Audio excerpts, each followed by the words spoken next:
आजच सबस्क्राईब करा आणि आपल्या आवडत्या मालिकांचा आनंद लुटा। का थांबवलं तुम्ही आम्हाला? काय करत काय होतात तुम्ही? काय करत होतो म्हणजे? गुडघ्यावर येत होतो. मॅडम प्लीज प्लीज तुम्ही असं काही करू नका. हे काही करायची गरज नाहीये. तुम्हाला माझ्यासमोर गुडघ्यावर यायला सांगेन मी या प्रवृत्तीची मुलगीच नाहीये मी. माझ्यापेक्षा वयाने अनुभवाने मोठ्या असणाऱ्या माणसाला गुडघ्यावर यायला सांगणे माझ्या स्वभावातच बसत नाही मॅडम. हे मला पटतच नाही. हे बघा, मला माहितीये की आपल्यात मतभेद आहेत, आपले विचार जुळत नाहीत, पण म्हणून मी तुम्हाला हे असलं काहीतरी नाही करायला सांगणार. माझ्यापेक्षा मोठ्या आहात तुम्ही. पुन्हा असं काही करू नका प्लीज. मी हवं तर हात जोडते तुमच्या पुढे. मग नेमकं आम्ही आता काय करू म्हणजे तुम्ही घरला परत याल? सांगा की. हात जोडू, नाक घासू तुमच्या पुढं, हा की बाबा आम्ही चुकलो पण या घरला, असं करू म्हणजे याल तुम्ही घरला? सांगा तुम्ही काय करू सांगा. हे सगळं करायची काहीच गरज नाही. हो आता हे करू नका ते करू नका, पण नेमकं करू काय ते तरी सांगा. तुमचं म्हणणं तरी काय आहे? म्हणणं नाही, मागण्या आहेत माझ्या.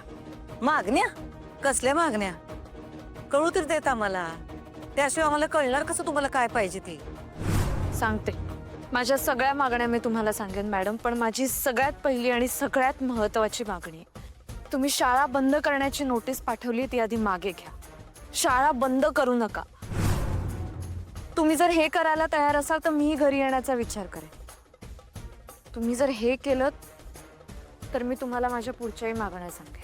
अहो तुम्ही काय ते आपल्या घराबद्दल बोला की. तुम्ही शाळा आणि घर एकत्र कशापायी करताय? मी नाही एकत्र करत आहे मॅडम, ते तुम्ही एकत्र केलंय. त्याला आई तुम्हाला न्यायला आलती तेव्हा तुम्ही हेच केलं, हा शाळेचाच विषय काढलात. आम्ही तुम्हाला एवढंच सांगतोय की तुम्ही शाळा आणि घर हे विषय वेगळे ठेवा, एकत्र करू नका. शाळेचा विषय आम्ही जरा बाजूलाच ठेवलाय, कारण काय शाळेच्या बाबतीत आमचा निर्णय झालाय. वकिलांनी नोटीस पाठवली. आता तो निर्णय कसा काय मागे घेणार काय आमच्या हातात नाही हो. असं नाहीये मॅडम, असं नाहीये. सगळं तुमच्या हातात आहे. मालकीण आहात तुम्ही शाळेच्या. तुम्ही सांगितलं तर तुम्ही शाळा बंद करायची जी नोटीस पाठवली ती मागे घेऊ शकता. सगळे निर्णय मागे घेऊ शकता. हे बघा, शाळेचा निर्णय आम्हाला काय आता मागे घ्यायचा नाही आणि या लग्नाच्या गडबडीत तर तो आम्हाला डोक्यातच घ्यायचा नाही. तुम्ही पण काढून टाका. हा आपण का नाही आधी घरचे विषय सोडू आणि मग शाळेचं काय ते बघू. आणि कसं आहे, कवा ना कवा आम्हाला ती शाळा बंद करायचीच होती. त्यामुळं आमचं ठरलंय थोड्या दिवसानं का होईना पण ती शाळा आम्ही बंद करणार.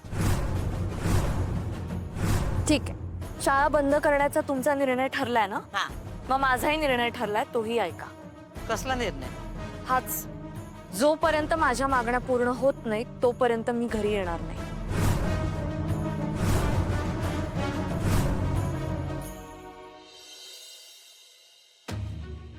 शाळेचा विषय आता आमच्या हातात नाही. कोर्टाकडून नोटीस गेल्या. तू जर का शाळा बंद केलीस नव तर ती कवाच घरला येणार नाही. सुनबाई काही सहजासहजी बदनाऱ्यातल्या नाहीत.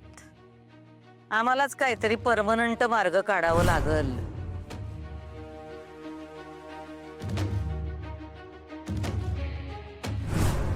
आई आमाबाई लय काळजी वाटायला लागली. भुवी सुनबाईच्या मागण्या मान्य करेल नव?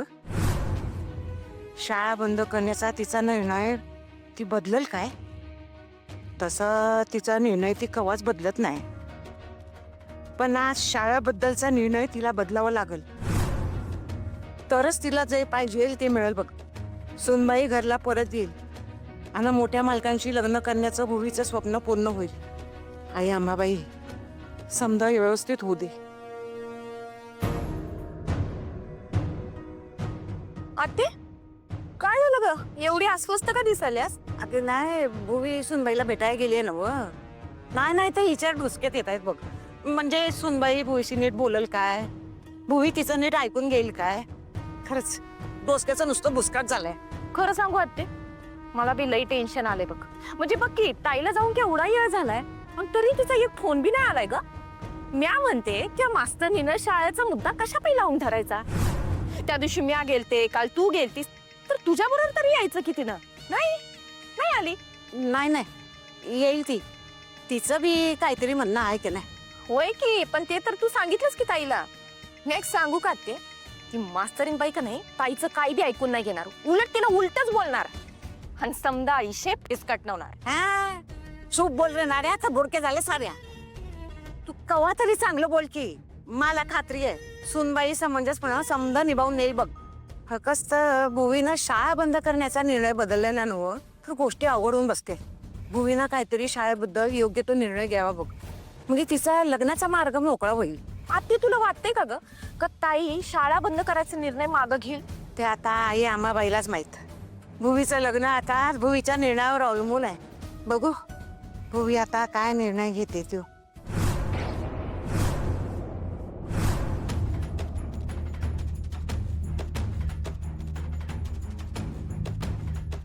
थांबा सुनबाई,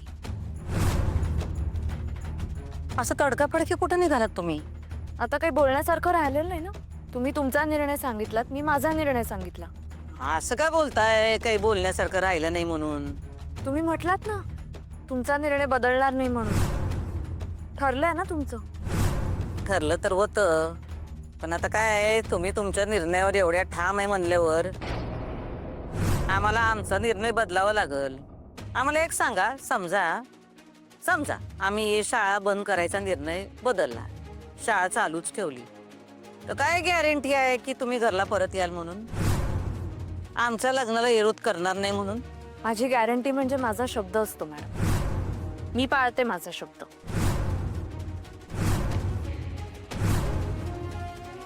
ठीक आहे, आम्हाला एवढंच ऐकायचं होतं. कसं आहे, बोलणारे बोलून जातात, तसं करतातच असं नाही ना.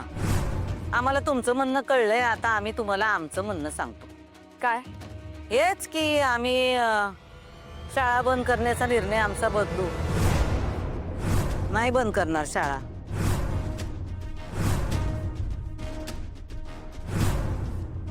तुम्ही आम्हाला शब्द दिलाय का नाही, आम्ही पण शब्द देतो.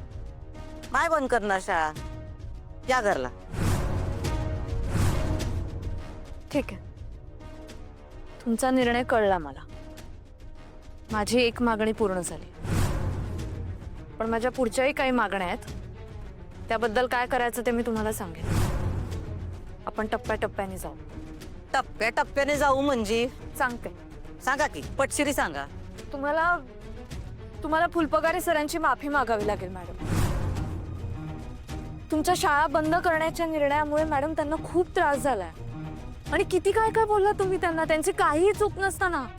त्यांना पॅनिक अटॅक आला, माहितीये तुम्हाला? आम्ही त्यांना हॉस्पिटलमध्ये ऍडमिट केलं. त्यांना मानसिक त्रास झाला. त्या माणसांनी आपल्या शाळेसाठी आयुष्यभर काय काय केलंय, त्यांचं कौतुक करायचं सोडा, तुम्ही नको नको ते बोललात त्यांना. त्यामुळे आता तुम्हाला त्यांची माफी मागावीच लागेल. ठीक आहे, त्यांची माफी मागायची नवं, मागतो आम्ही माफी. एवढं काय त्यात, डील.